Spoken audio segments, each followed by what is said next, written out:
بسم اللہ الرحمن الرحیم الحمدللہ والصلاة والسلام علی رسول اللہ وبعد۔ عاشوراء کے روزے کی تاریخ یعنی اس کی ہسٹری کیا ہے؟ عاشوراء کا روزہ کیسے مشروع قرار دیا گیا؟ عاشوراء کے روزے کے سلسلے میں تین چیزیں ہیں۔ سب سے پہلی چیز، اللہ کے رسول صلی اللہ علیہ وسلم جب مکہ میں موجود تھے تو تب وہاں مکہ کے لوگ بھی یہ عاشوراء کا روزہ، محرم کی 10 تاریخ کا روزہ رکھا کرتے تھے۔ سیدہ عائشہ رضی اللہ عنہ بیان کرتی ہیں، کانوا یصومون اہل الجاہلیہ، یہ جاہلیت کے لوگ اللہ کے رسول صلی اللہ علیہ وسلم کی موجودگی میں مکہ میں اس کا روزہ رکھا کرتے تھے۔ اور امام نووی وغیرہ رحمہ اللہ نے لکھا کہ یہ انہوں نے اپنے دین ابراہیمی سے جو اعمال لیے ان میں سے ایک عمل یہ تھا کہ وہ اس دن کا روزہ رکھا کرتے تھے۔ تو اللہ کے رسول صلی اللہ علیہ وسلم نے بھی اس دن کا روزہ رکھنے کا حکم دیا مکہ میں۔ پھر جب اللہ سبحانہ وتعالی نے رمضان کے روزے فرض قرار دے دیے تو پھر آپ صلی اللہ علیہ وسلم نے فرمایا جو چاہتا ہے وہ عاشوراء کا روزہ رکھ لے اور جو نہیں رکھنا چاہتا وہ نہ رکھے، یعنی اس کو آپشنل قرار دے دیا گیا اور اس کی فرضیت کو یا اس کے لزوم کو ختم کر دیا گیا۔ جب آپ صلی اللہ علیہ وسلم مدینہ تشریف لائے تو مدینہ میں آ کر آپ صلی اللہ علیہ وسلم نے دوبارہ سے عاشوراء کے روزے کی تاکید کی۔ اس کا سبب یہ ہوا کہ آپ نے مدینہ میں آ کر آپ کو معلوم ہوا کہ یہود بھی عاشوراء کا روزہ رکھتے ہیں۔ آپ نے جب دریافت کیا تو انہوں نے کہا کہ یہ وہ دن تھا جس میں اللہ تبارک و تعالیٰ نے موسیٰ علیہ السلام اور بنی اسرائیل کو فرعون سے نجات دی اور فرعون کو اس دن غرق کیا، تو ہم اس دن کی تعظیم اور احترام میں اور موسیٰ علیہ السلام کے ساتھ اظہار تشکر کے سلسلے میں ہم یہ روزہ رکھتے ہیں۔ تو تب آپ صلی اللہ علیہ وسلم نے اپنے صحابہ سے کہا، نحن احق بموسیٰ، ہم موسیٰ علیہ السلام کے زیادہ حق رکھنے والے ہیں یہود کی نسبت، تو ہم بھی روزہ رکھا کریں گے۔ تو تب آپ صلی اللہ علیہ وسلم نے دوبارہ سے اس روزے کی تاکید کی، رمضان کے روزے فرض ہونے کے باوجود۔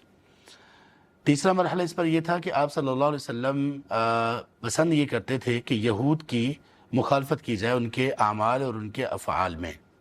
تو آپ صلی اللہ علیہ وسلم کو جب یہ معلوم ہوا کہ وہ 10 کا روزہ رکھتے ہیں تو پھر آپ نے فرمایا، لَإِن بَقِيتُ إِلَىٰ قَابِلٍ لَأَصُومَنَّ التَّاسِعَ، اگر میں آئندہ سال زندہ رہا، باقی رہا، تو میں 9 کا روزہ رکھوں گا۔ اور اس کے متعلق جمہور علماء کا یہ موقف ہے کہ 9 کا روزہ رکھوں گا، اس کا مطلب یہ ہے کہ 10 کے ساتھ 9 کا روزہ بھی رکھوں گا تاکہ ان کی مخالفت ہو جائے۔ اور اس میں سبب یہ نہیں تھا کہ جو اصل روزہ ہے جس کی وجہ سے گناہوں کا کفارہ ہوتا ہے، جیسے آپ صلی اللہ علیہ وسلم نے فرمایا کہ سابقہ سال کے گناہوں کا کفارہ بنتا ہے عاشوراء کا روزہ، تو اس میں اصل فضیلت کا جو روزہ ہے وہ 10 محرم کا ہے۔ 9 کا روزہ آپ صلی اللہ علیہ وسلم نے ان کی مخالفت کے لیے رکھنے کا عزم کیا۔ تو اہل علم نے یہ فرمایا کہ اگر کوئی شخص 9 اور 10 کا روزہ رکھتا ہے تو پھر یہ بہترین چیز ہے اس کی یہود کی مخالفت کے لیے اور اجر کو حاصل کرنے کے لیے۔ لیکن اگر کوئی شخص اکیلا روزہ رکھنا چاہتا ہے تو اہل علم کے نزدیک یہ بھی مکروہ نہیں ہے، کیونکہ اصل فضیلت کا باعث جو روزہ ہے وہ 10 کا روزہ ہے۔ شیخ الاسلام ابن تیمیہ رحمہ اللہ وغیرہ نے یہ لکھا کہ اگر کوئی شخص اکیلا 10 محرم کا روزہ رکھتا ہے تو یہ بھی مکروہ نہیں ہے، اس کو بھی وہ فضیلت ملے گی جو اس کی فضیلت موجود ہے۔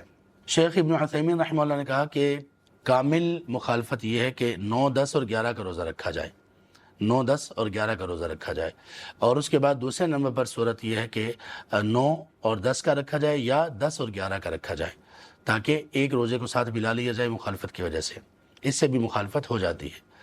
اور تیسرا یہ ہے کہ پھر صرف اکیلا 10 محرم کا روزہ ہی رکھا جائے جس کی فضیلت ہے۔ تو اس روزے کا تعلق اور کسی بھی چیز سے نہیں ہے، اس روزے کا تعلق یہ شکرانے کے طور پر روزہ رکھا گیا اور اس کو اسلام میں مشروع قرار دے دیا گیا، اور اس کی فضیلت بھی رسول اللہ صلی اللہ علیہ وسلم نے بیان فرما دی۔